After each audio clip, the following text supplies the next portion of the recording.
अरे भाई, यही तो अमृतकाल है, यही तो रामराज्य है। 15 सांसद, जी हां, 15 सांसदों को निलंबित कर दिया गया है। उनकी गलती क्या है? संसद की सुरक्षा में जो चूक हुई थी, ये 15 सांसद, 15 भी नहीं, 14 सांसद जो हैं, ये मांग कर रहे थे कि इस पर गृह मंत्री सामने आए और अपना बयान दें। जिन 15 सांसदों को निलंबित किया गया है, एक राज्यसभा, 14 लोकसभा, उनमें से एक डीएमके के ये जो सांसद हैं, मिस्टर पार्थिबन, वो मौजूद ही नहीं थे, फिर भी उन्हें निलंबित कर दिया गया। मगर असली मुद्दा क्या है दोस्तों? क्योंकि इस खबर के बारे में आप तमाम जगह पढ़ चुके होंगे। आपके स्क्रीन पर यह है देश के संसदीय कार्य मंत्री प्रहलाद पटेल। आप जानते हैं क्या कह रहे हैं? ये कह रहे हैं कि अमित शाह को इस बात पर बयान देने की कोई जरूरत नहीं है। इस पर बयान लोकसभा स्पीकर देंगे, क्योंकि यह मामला स्पीकर के अंतर्गत आता है। उन्होंने यह भी कहा कि कोई बहुत बड़ी बात नहीं, क्योंकि इससे पहले भी ऐसा संसद में होता रहा है। तो मैं माननीय प्रहलाद पटेल जी से पूछना चाहता हूं, अगर यह पहले भी होता आया है, अगर कोई बहुत बड़ी बात नहीं है, अगर देश के गृह मंत्री को इस पर बोलने की कोई जरूरत नहीं है, तो आपकी सरकार ने जिन लोगों को गिरफ्तार किया है, उन्हें यूएपीए के अंतर्गत, अनलॉफुल एक्टिविटी प्रिवेंशन एक्ट, आतंकवाद की धाराओं में उन्हें क्यों गिरफ्तार किया गया है? क्योंकि वो लोग तो बेरोजगारी को लेकर देश का ध्यान अपनी तरफ खींच रहे थे ना। वो सिर्फ सरकार की कथित तानाशाही पर अपनी बात कहना चाहते थे, मणिपुर पर अपनी आवाज बुलंद कर रहे थे, नौकरी की मांग कर रहे थे, और आपने आतंकवाद की धारा लगा दी। और जब सांसद ये पूछ रहे हैं कि प्लीज आइए अमित शाह जी, इस मुद्दे पर बयान दीजिए, तो आप ये कहते हैं उन्हें बयान देने की जरूरत नहीं। अरे तो उन लोगों को आपने आतंकवाद में क्यों फंसा दिया भाई? क्योंकि आप उन लोगों को एक अरसे तक बाहर नहीं निकलना देना चाहते हैं।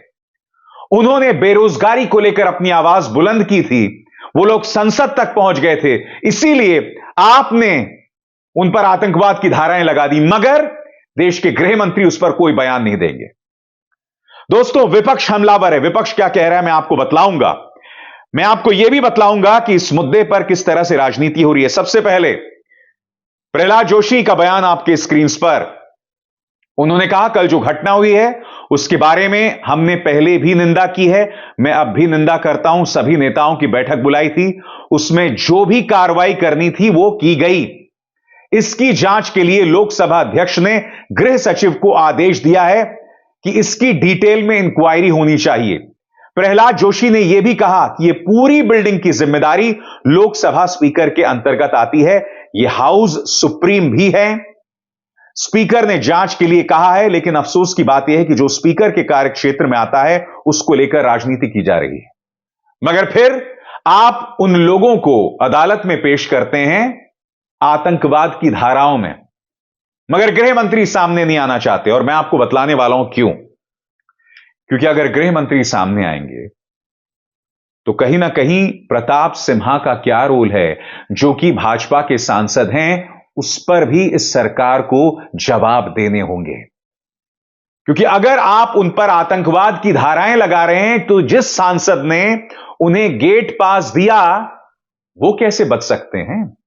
उनकी कोई जवाबदेही नहीं है, उन्हें कटघरे में नहीं रखा जाना चाहिए। यह बात तो बिल्कुल भी हजम नहीं हो रही। प्रहलाद जोशी जी, मुझे समझाने का कष्ट करें।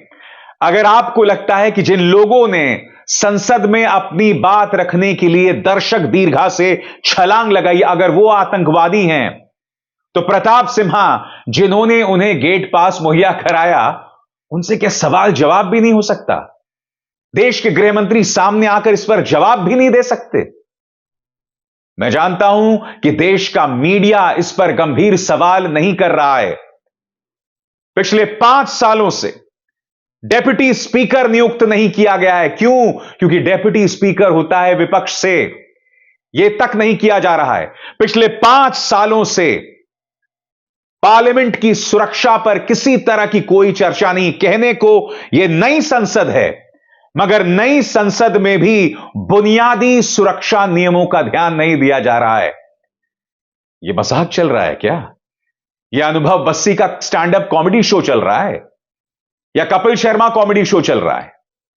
आप कहना क्या चाह रहे हैं? यह बात बिल्कुल भी हजम नहीं हो रही है।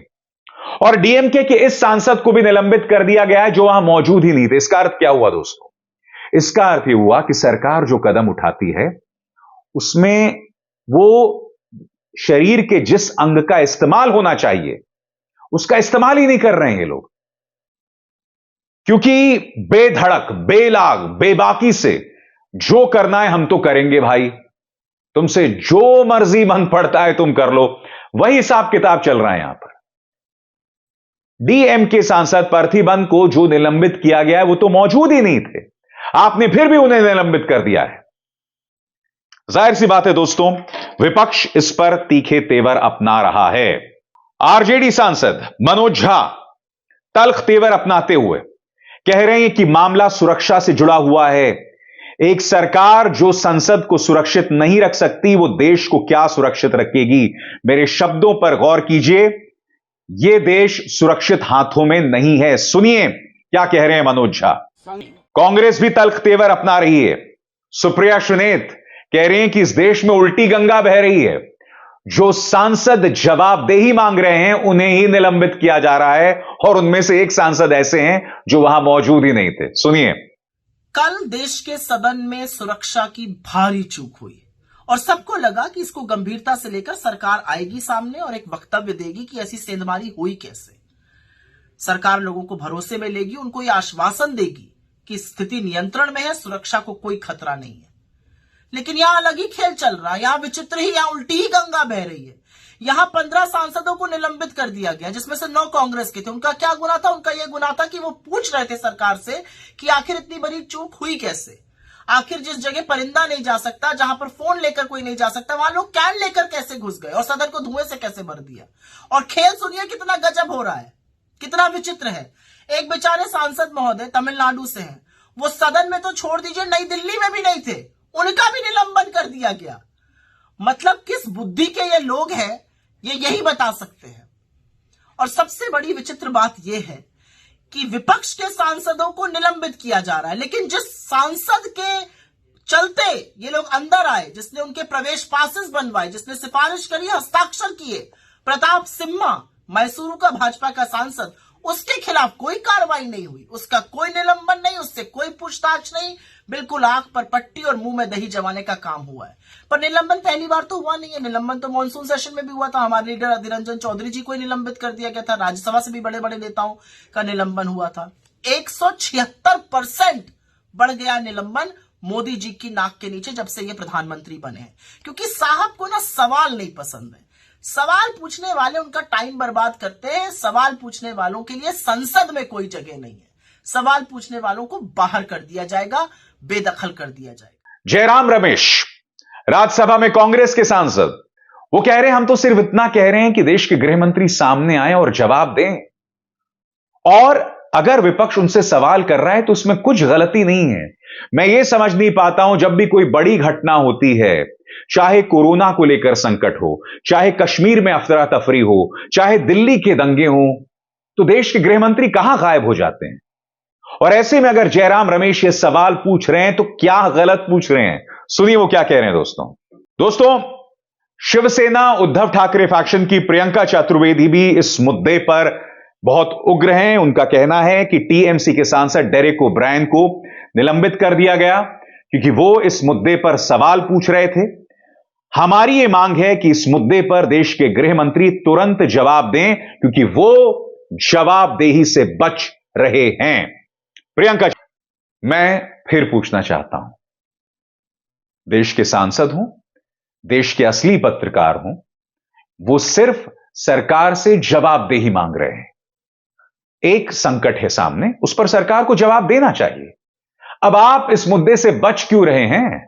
आखिर इस मुद्दे पर क्यों ना सवाल पूछा जाए देश के गृह मंत्री से?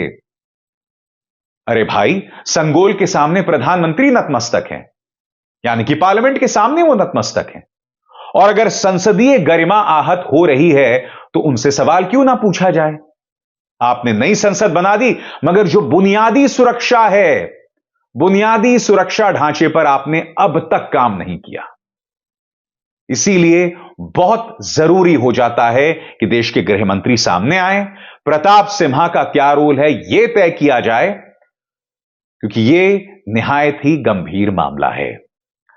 अब एसआर शर्मा को दीजिए इजाजत। नमस्कार। स्वतंत्र और आजाद पत्रकारिता का समर्थन कीजिए, सच में मेरा साथी बनिए। बहुत आसान है दोस्तों, इस ज्वाइन बटन को दबाइए और आपके सामने आएंगे ये 3 विकल्प, इनमें से एक चुनिए और सच के इस सफर में मेरा साथी बनिए।